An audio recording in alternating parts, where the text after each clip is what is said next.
మరొక ప్రయాణికులతో కలిసే ప్రయత్నం చేద్దాము. मैम आपका नाम? नमस्ते. रश्मि गुप्ता.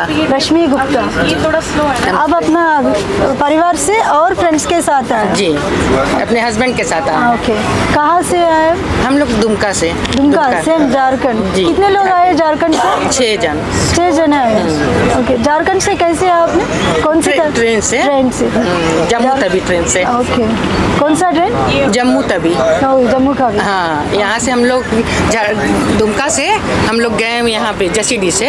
जसीडी से हम लोग अयोध्या जी गए पहले. झारखंड से गया कितने घंटे के रास्ता?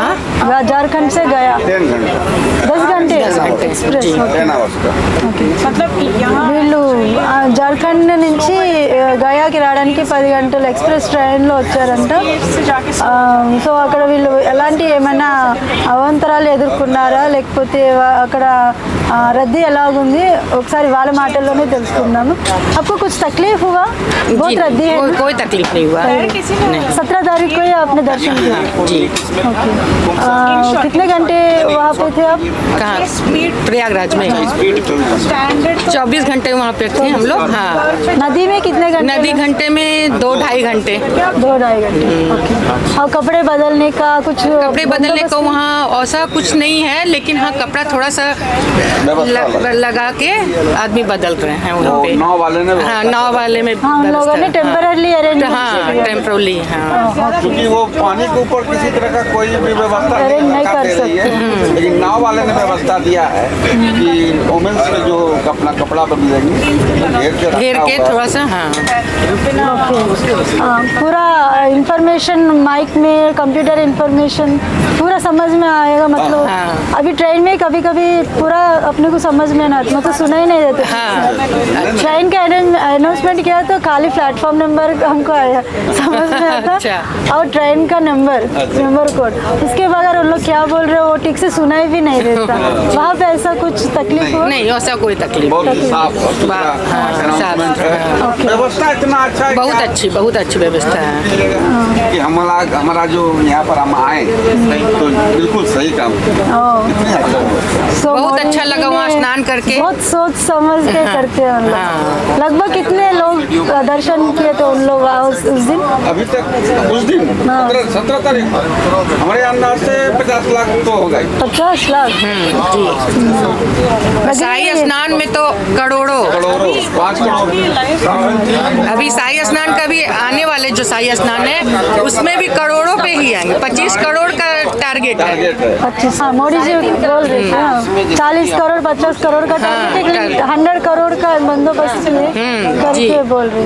भीड़ कैसे, मतलब जाने आने में कुछ तकलीफ? नहीं, कोई तकलीफ नहीं है. कुछ तकलीफ? होटल से नाव तक कुछ भी कोई तकलीफ नहीं है.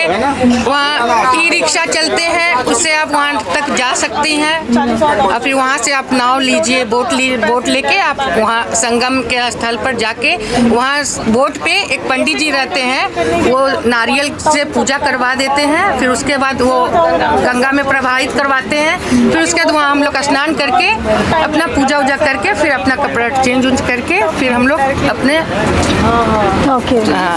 ఆవిడ ఏం చెప్తున్నారు అంటే ప్రయాగరాజ్లో అంత రద్దీ ఉన్నా కూడా మాకు ఎలాంటి ఇబ్బంది కానీ అసౌకర్యం కానీ కలగలేదు అని చెప్తున్నారు. హోటల్ నుంచి నది బోట్ దగ్గరికి వెళ్ళడానికి కూడా ఎలాంటి ఇబ్బందులు లేవని చెప్తున్నారు వాళ్ళు. ఇంకా అక్కడ పంతులు గారు అయితే, మనం పండిత్ అని అంటారు, వీళ్ళు పండిట్ అని అంటారు, మనం పంతులు గారు అంటాము. వాళ్ళు కొబ్బరికాయ, నారియల్, కోకోనట్ కానీ అవి తీసుకొని పూజ అంతా చేసి నది నీళ్ళని మంత్ర ఉచ్చారణ ద్వారా వాళ్ళు ఆ మంత్రాలన్నీ కూడా వాళ్ళు అన్వయించుకొని వాళ్ళ ఒక స్నానం చేసి నది దర్శనం చేసుకున్నాం మాతాజీ అని చెప్తున్నారు వీళ్ళు. सर नमस्ते. हर हर महादेव. जय श्री राम. जय श्री राम. आपका नाम बताइए. मेरा नाम संजीव कुमार. संजीव, क्या करते हम झारखंड के उप राजधानी दुमका में रहते हैं. वहाँ हमारा व्यवसाय है. और हम लोग फ्रेंड्स और अपनी पत्नी के साथ अयोध्या होते हुए संगम स्नान का सौभाग्य मिला हमको.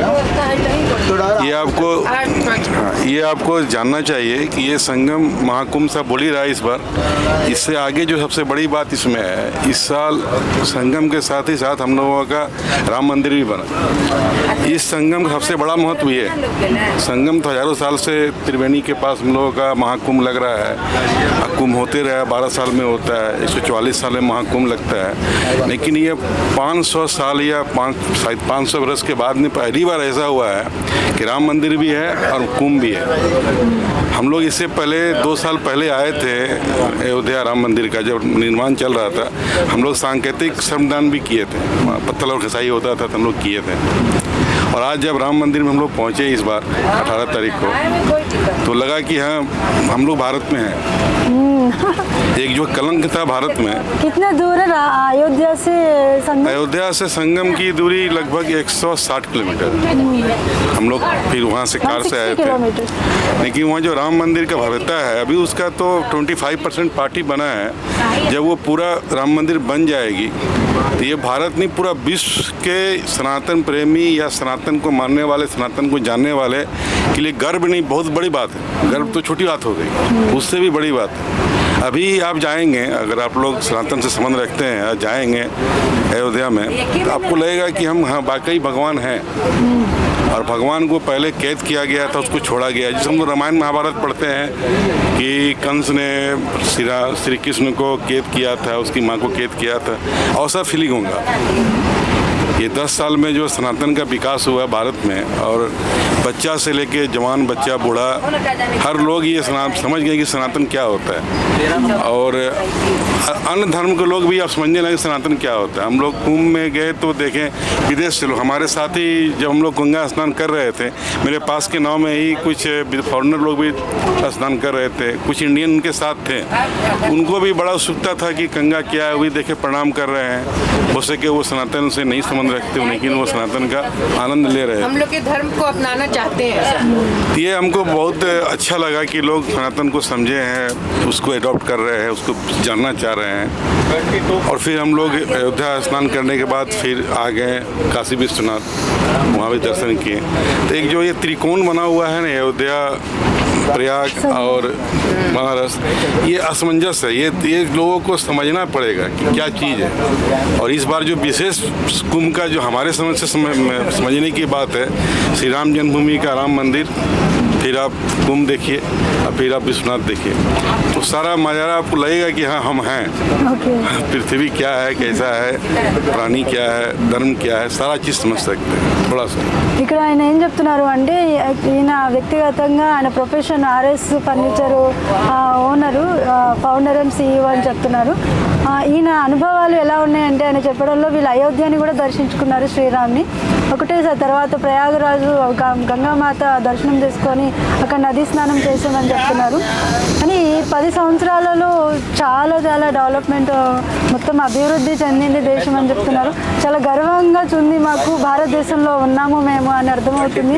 అయోధ్య మందిర్ దర్శనం అయిన వెంటనే ఇప్పుడు మనం భారతదేశంలో ఉన్నాము అని మనకంటూ ఒక ఫ్రీడమ్ వచ్చింది, జాతి ఫ్రీడమ్ అనేది ఒకటి ఉంది అని చెప్తున్నారు. ప్రతి ఒక్కరూ కూడా చిన్న పిల్లలు, స్మాల్ కిడ్స్ నుంచి సీనియర్ సిటిజన్స్ వరకు, ఎడ్యుకేటెడ్, అన్ఎడ్యుకేటెడ్, సాధారణ స్థాయిలో ఉన్న వాళ్ళు అందరూ కూడా వాళ్ళ జ్ఞాన విజ్ఞానాన్ని అభివృద్ధి చేసుకుంటూ భారతదేశం యొక్క ప్రాముఖ్యత, వాళ్ళ సంస్కృతి, సాంప్రదాయాలు అందరూ తెలుసుకుంటున్నారు.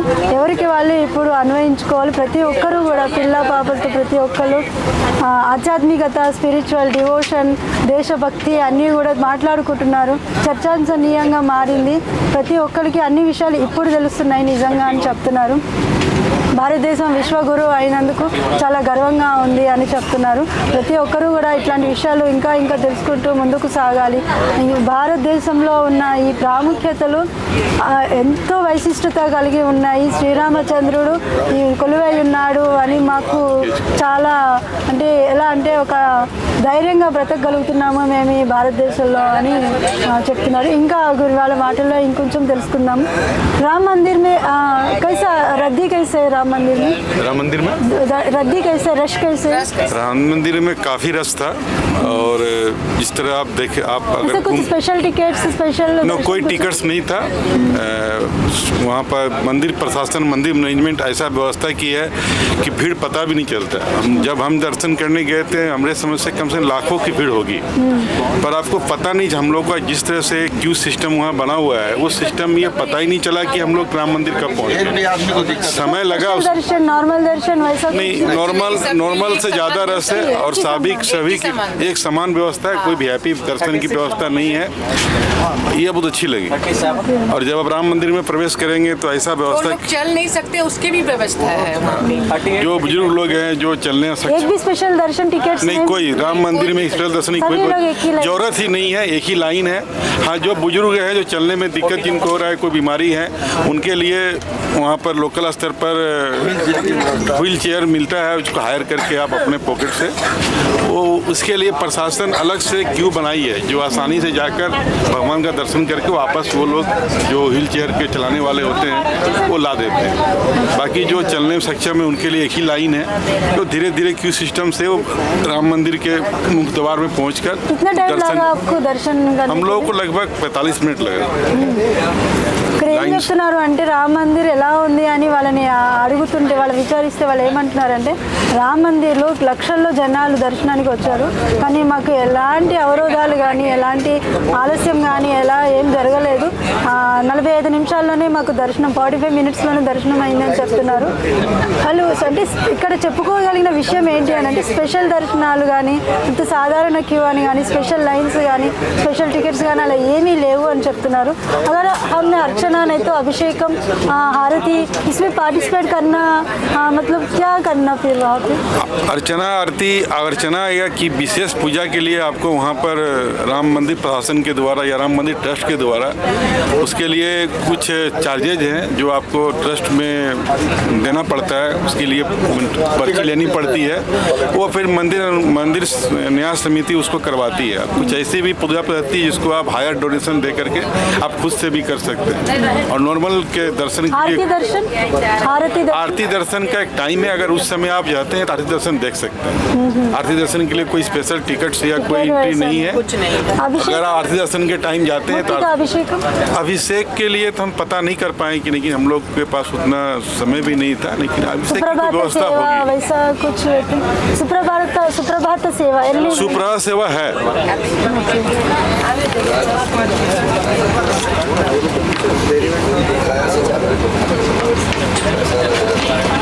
जो आरती 5 टाइम होती है उसके लिए एक समय फिक्स है, अगर उस समय आप रहते हैं तो आरती देखेंगे, क्योंकि मंदिर के पास पहुंचने के बाद ही आरती दिखाई पड़ेगा, क्यों काफ़ी लंबा होती है।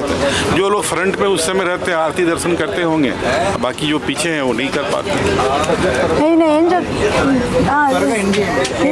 సార్ ఏం చెప్తున్నారంటే హారతి దర్శనం, హారతి టికెట్ కానీ అర్చన టికెట్ కానీ అభిషేకం టికెట్ అలాంటివి ఏవైతే మేమేం చూడలేదు. ఎవరైతే లైన్లో ఉంటారో వాళ్ళు ఆ టైంలో ఉన్న ఎవరైతే ఆ సమయంలో ఎవరైతే ఉంటారో వాళ్ళు ఆ పర్టికులర్ కార్యక్రమం యొక్క దర్శనం చేసుకోవచ్చు. ఎలాంటి అవాంతరాలు కానీ లేకపోతే ఎలాంటి ఇది కానీ లేవు అని చెప్తున్నారు. प्रसाद चढ़ाने का वहाँ कोई प्रचलन नहीं है मंदिर में, और ना ही आपको ले जाने दिया जाएगा। मंदिर के द्वारा जब दर्शन करने के बाद बाहर में प्रसाद का कुछ पौच टाइप का मिलता है, 1-2 पौच ले सकते हैं।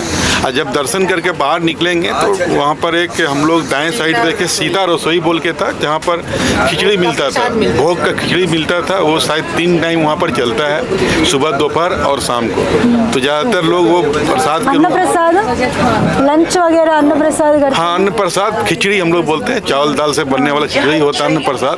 तो सीता रसोई के नाम से वहाँ पर एक बना हुआ है, वितरण का नाम रखा सीता रसोई, भगवान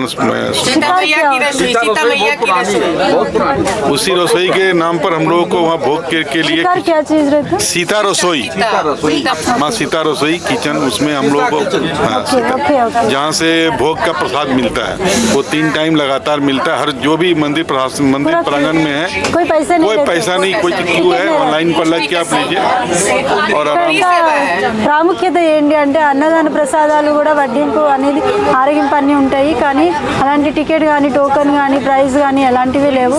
అన్నీ కూడా ఉచితమైన సేవలు చేస్తున్నారు అని చెప్తున్నారు. సో ఏది ఏమైనా గవర్నమెంట్ కొంచెం మనసు పెట్టి ఏదైనా చేయాలి అనుకుంటే ఎన్నో అద్భుతాలు చేస్తుంది గవర్నమెంట్ అని కూడా అర్థమవుతుంది. సో ఈ గవర్నమెంట్ చేసే ప్రతి కార్యక్రమంలో ప్రజలందరూ కూడా పబ్లిక్ అందరూ కూడా सहकारिंचाలని కోరుతూ ఈ వీడియో ఇక్కడితో ముగిస్తున్నాము. थैंक यू सर, आपने बहुत प्रेशियस समाचार दिया हमको. Thank you very much. नमस्ते.